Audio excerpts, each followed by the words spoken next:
नमस्कार। Vision IAS के news today के इस अंक में आप सभी का स्वागत है। इस अंक में हम आपके लिए लेकर आए हैं यूपीएससी परीक्षा की दृष्टि से महत्वपूर्ण कुछ अहम खबरें। इस अंक के साथ मैं हूं दिव्या तोमर।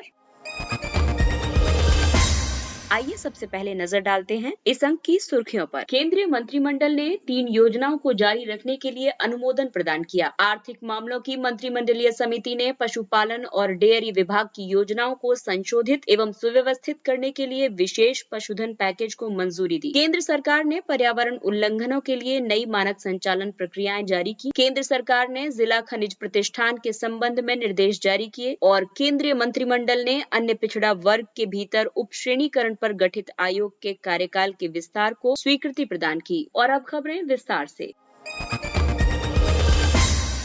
केंद्रीय मंत्रिमंडल ने 3 योजनाओं को जारी रखने के लिए अनुमोदन प्रदान किया है। इसमें पहली योजना है राष्ट्रीय न्याय प्रदायगी और विधिक सुधार मिशन। इसे मार्च 2026 तक विस्तारित किया गया है। इस योजना का मुख्य उद्देश्य, ये योजना एक केंद्र प्रायोजित योजना है। इसे वित्त वर्ष 1993-94 में आरंभ किया गया था। इसका उद्देश्य राज्य के संसाधनों को बढ़ाना और अधीनस्थ न्यायपालिका के लिए न्यायालय भवन, डिजिटल कंप्यूटर रूम आदि जैसी अवसंरचनात्मक सुविधाओं को विकसित करना था। योजना की भौतिक और वित्तीय प्रगति की निगरानी के लिए उन्नत न्याय विकास 2.0 वेब पोर्टल और मोबाइल एप्लीकेशंस का उपयोग किया जाता है। मंत्रिमंडल ने ग्राम न्यायालयों की अवसंरचना के लिए 50 करोड़ रुपए के खर्च को भी मंजूरी दी है। ये भारत के ग्रामीण क्षेत्रों में न्याय प्रणाली तक त्वरित और सुगम पहुंच के लिए ग्राम न्यायालय अधिनियम 2008 के तहत स्थापित किए गए हैं। इसका लाभ ये होगा कि ये डिजिटल क्षमताओं में सुधार करेगा और डिजिटलीकरण की शुरुआत को प्रोत्साहन प्रदान करेगा।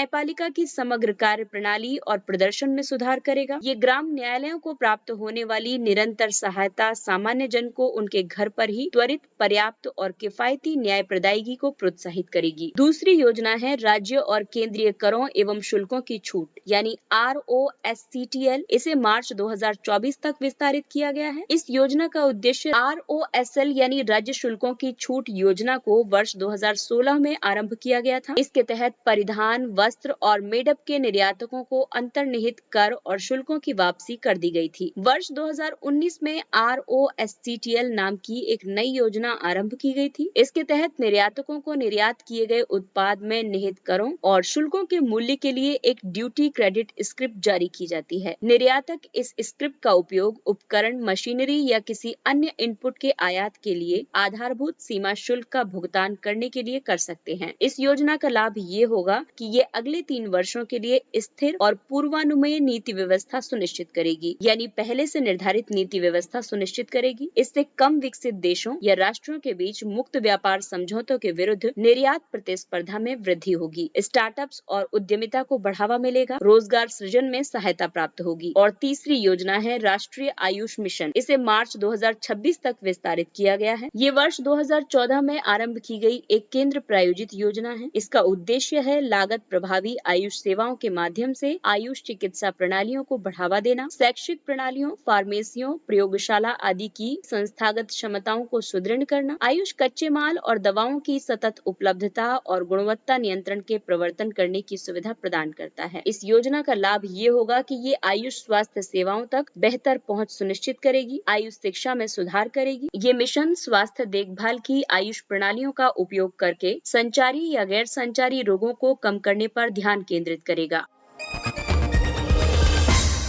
आर्थिक मामलों की मंत्रिमंडलीय समिति ने पशुपालन और डेयरी विभाग की योजनाओं को संशोधित और सुव्यवस्थित करने के लिए विशेष पशुधन पैकेज को स्वीकृति प्रदान की है। आर्थिक मामलों की मंत्रिमंडलीय समिति ने पशुपालन और डेयरी विभाग की सभी योजनाओं या कार्यक्रमों को 3 शीर्षकों के तहत सुव्यवस्थित किया है। इसमें विकास कार्यक्रमों में शामिल है राष्ट्रीय गोकुल मिशन, राष्ट्रीय डेयरी विकास कार्यक्रम, राष्ट्रीय पशुधन मिशन और पशुधन गणना एवं एकीकृत नमूना सर्वेक्षण उपयोजनाओं के रूप में शामिल होंगे। रोग नियंत्रण कार्यक्रम का नाम बदलकर पशुधन स्वास्थ्य एवं रोग नियंत्रण कार्यक्रम कर दिया गया है। इसमें मौजूदा पशुधन स्वास्थ्य एवं रोग नियंत्रण तो है ही, साथ ही राष्ट्रीय पशु रोग नियंत्रण कार्यक्रम को भी शामिल किया गया है। इसके अलावा तीसरा शीर्षक है अवसंरचना विकास कोष। इसके तहत पशुपालन अवसंरचना विकास कोष यानी AHIDF और डेयरी अवसंरचना कोष को शामिल किया गया है। डेयरी गतिविधियों में संलग्न डेयरी सहकारिता और किसान उत्पादक संगठनों को भी भी इसकी तीसरी श्रेणी में शामिल कर लिया गया है। केंद्र सरकार वर्ष 2021-22 से आगामी 5 वर्षों के लिए 9,800 करोड़ रुपए की वित्तीय सहायता देने के लिए प्रतिबद्ध है, जो इन योजनाओं पर खर्च की जाएगी। इससे पशुपालन क्षेत्र में 54,618 करोड़ रुपए का कुल निवेश जुटाने में सहायता प्राप्त होगी। इसमें राज्य सरकारों, राज्य सहकारिताओं, वित्तीय संस्थानों, बाहरी वित्तीय एजेंसियों और अन्य हितधारकों के निवेश शामिल हैं। इसका उद्देश्य निवेश एवं बुनियादी ढांचे में वृद्धि के माध्यम से पशुधन उत्पादकता और संरक्षण को बढ़ाना है।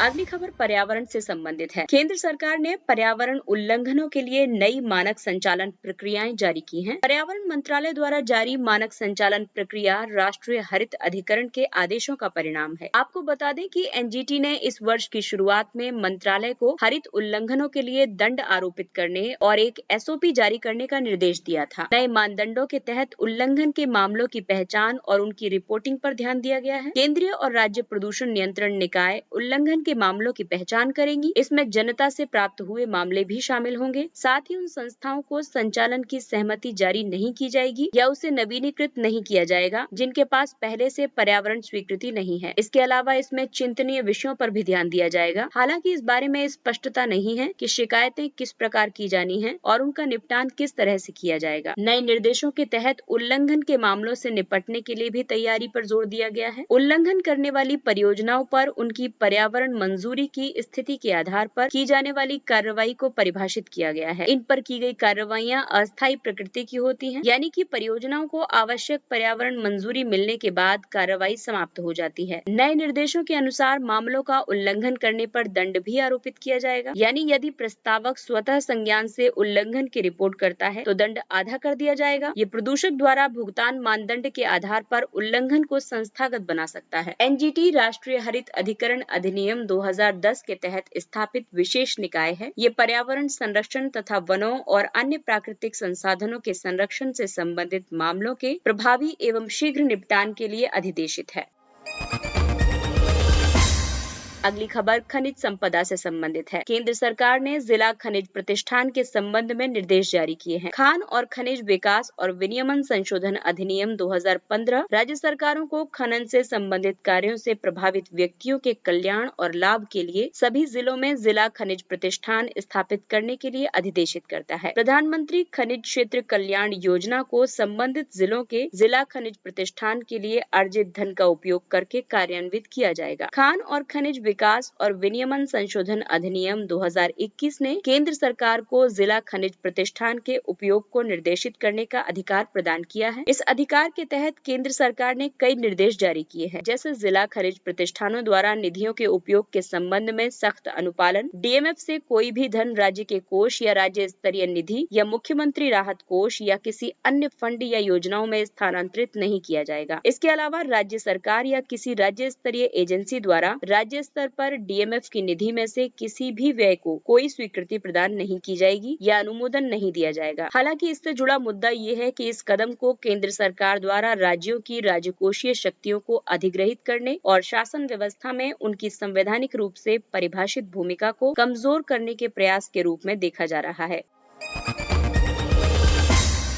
केंद्रीय मंत्रिमंडल ने अन्य पिछड़ा वर्ग के भीतर उपश्रेणीकरण पर गठित आयोग के कार्यकाल के विस्तार को स्वीकृति प्रदान की है। आयोग के कार्यकाल को 11वां विस्तार देते हुए अगले 6 महीने के लिए बढ़ा दिया गया है। इससे आयोग ओबीसीज के उपश्रेणीकरण के मुद्दे पर एक व्यापक रिपोर्ट प्रस्तुत करने में सक्षम हो जाएगा। इससे पहले केंद्र सरकार ने वर्ष 2017 में भारतीय संविधान के अनुच्छेद 340 के तहत न्यायमूर्ति जी रोहिणी की अध्यक्षता में 4 सदस्यों के आयोग का गठन किया था। इसका उद्देश्य ओबीसीज के बीच आरक्षण के लाभों के बंटवारे की समानता में सुधार करना था। भारतीय संविधान का अनुच्छेद 340 पिछड़े वर्गों की दशाओं के अन्वेषण के लिए आयोग की नियुक्ति के लिए शर्तें निर्धारित करता है। प्रथम पिछड़ा वर्ग आयोग वर्ष 1953 में काका कालेलकर की अध्यक्षता में और दूसरा 1979 में बीपी मंडल की अध्यक्षता में गठित किया गया था। आयोग को जो कार्य सौंपे गए हैं उनमें केंद्रीय ओबीसी सूची के संदर्भ में जातियों या समुदायों के बीच आरक्षण के लाभों के असमान वितरण की सीमा की जांच करना है। ओबीसीज के उपश्रेणीकरण के लिए वैज्ञानिक दृष्टिकोण में तंत्र, मानक, शर्तें और मापदंड तैयार करना है। ओबीसी एक सामूहिक पद है। इसका उपयोग सरकार द्वारा उन जातियों को वर्गीकृत करने के लिए किया जाता है जो शैक्षणिक या सामाजिक रूप से वंचित हैं। ओबीसीज एक बहुत ही विषम समूह है। इसमें विभिन्न जातियां या उपजातियां शामिल हैं जो सामाजिक और आर्थिक परिस्थिति में महत्वपूर्ण रूप से भिन्न हैं।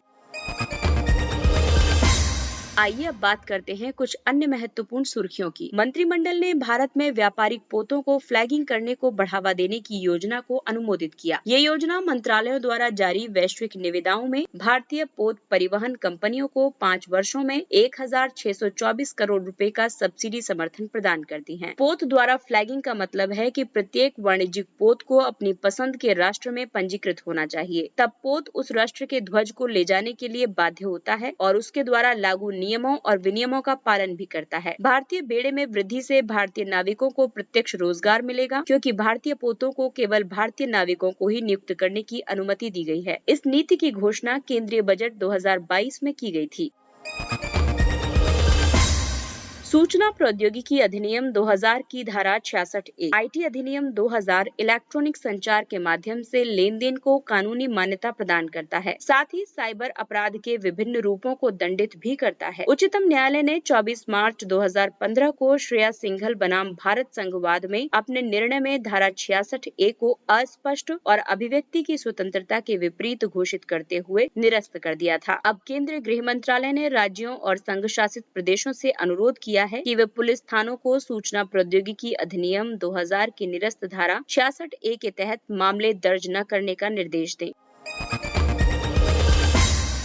प्राथमिक शहरी सहकारी बैंकों पर प्रारूप परिपत्र। भारतीय रिजर्व बैंक ने शेयर पूंजी और प्रतिभूतियों के निर्गम और विनियमन के प्राथमिक शहरी सहकारी बैंकों पर प्रारूप परिपत्र जारी किया। प्राथमिक शहरी सहकारी बैंकों को इक्विटी शेयर, अधिमानी शेयर और ऋण लिखत जारी करके पूंजी जुटाने की अनुमति प्रदान की गई है। शहरी सहकारी बैंक अपने परिचालन क्षेत्र में सदस्यों के रूप में नामांकित व्यक्तियों को इक्विटी जारी करके और मौजूदा सदस्यों को अतिरिक्त इक्विटी शेयरों के निर्गमन के माध्यम से भी शेयर पूंजी जुटा सकते हैं।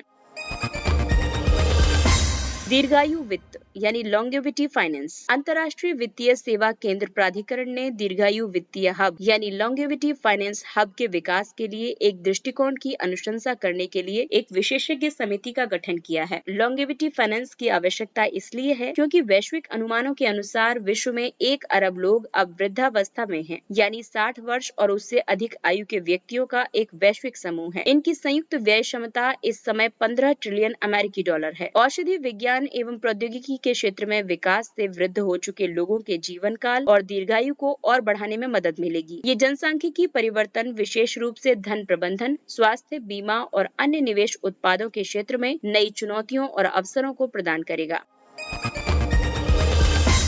सौर तूफान या भूचुंबकीय तूफान। National oceanic and atmospheric administration द्वारा वर्गीकरण के माध्यम से ये पता चला है कि एक कम प्रभावी तूफान पृथ्वी से टकरा सकता है और वैश्विक विद्युत विफलता का कारण बन सकता है। भूचुंबकीय तूफान पृथ्वी के अंतरिक्ष वातावरण में प्रवेश करने वाली सौर पवनों से ऊर्जा के कुशल विनिमय की वजह से पृथ्वी के चुंबकीय मंडल में होने वाले वृहद या लघु व्यवधान को संदर्भित करता है। सौर पवनें शक्तिशाली तूफान हैं जो संपूर्ण सौर मंडल में प्रवाहमान रहते हैं और ग्रहण के दौरान सूर्य के चारों ओर प्रभामंडल के रूप में दिखाई देते हैं। इसके अतिरिक्त जब तूफान के कण पृथ्वी के वायुमंडल से टकराते हैं तो वे ऑरोरा बोरेलिस और ऑरोरा ऑस्ट्रेलिस के रूप में दिखाई देते हैं। सौर तरंगे, उच्च गति वाली सौर पवनें और सौर तूफान सभी सौर चुंबकीय क्षेत्र द्वारा संचालित सौर गतिविधि के रूप में हैं।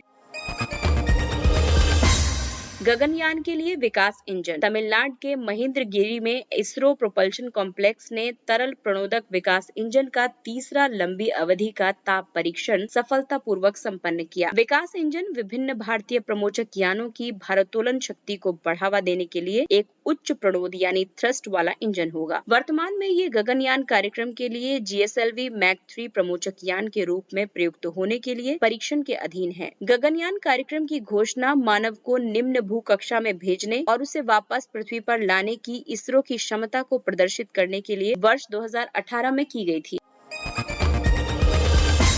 फिट फॉर 55 विधान यूरोप को वर्ष 2050 तक प्रथम जलवायु तटस्थ महाद्वीप बनाने और वर्ष 2030 में उत्सर्जन को 55% तक कम करने के दृष्टिकोण के साथ यूरोपीय संघ ने फिट फॉर 55 विधान का अधिनियमन किया है। इसमें कई पहले शामिल हैं, जैसे कार द्वारा प्रदूषण पर कठोर सीमाएं, इमारतों में गैसों पर नई राष्ट्रीय सीमाएं, संगठन की उत्सर्जन व्यापार योजना में सुधार जिसके तहत कंपनियां वायु में उत्सर्जित गैसों के लिए भुगतान करती हैं, कार्बन सीमा समायोजन तंत्र विदेशी कंपनियों पर शुल्क आरोपित करेगा और इस तरह की कुछ वस्तुओं विशेष रूप से इस्पात उत्पादों की कीमत में वृद्धि आदि। इसके साथ ही ये अंक समाप्त होता है। अगले अंक में फिर मुलाकात होगी कुछ अन्य महत्वपूर्ण खबरों के साथ। तब तक अपना ख्याल रखिए, सुरक्षित दूरी बनाए रखिए, मास्क पहनिए, हाथ और मुंह साफ रखिए और बेहद आवश्यक होने पर ही घर से बाहर निकलिए और टीकाकरण अवश्य करवाइए। और अब हमें यानी विजन IAS की पूरी टीम को दीजिए इजाजत।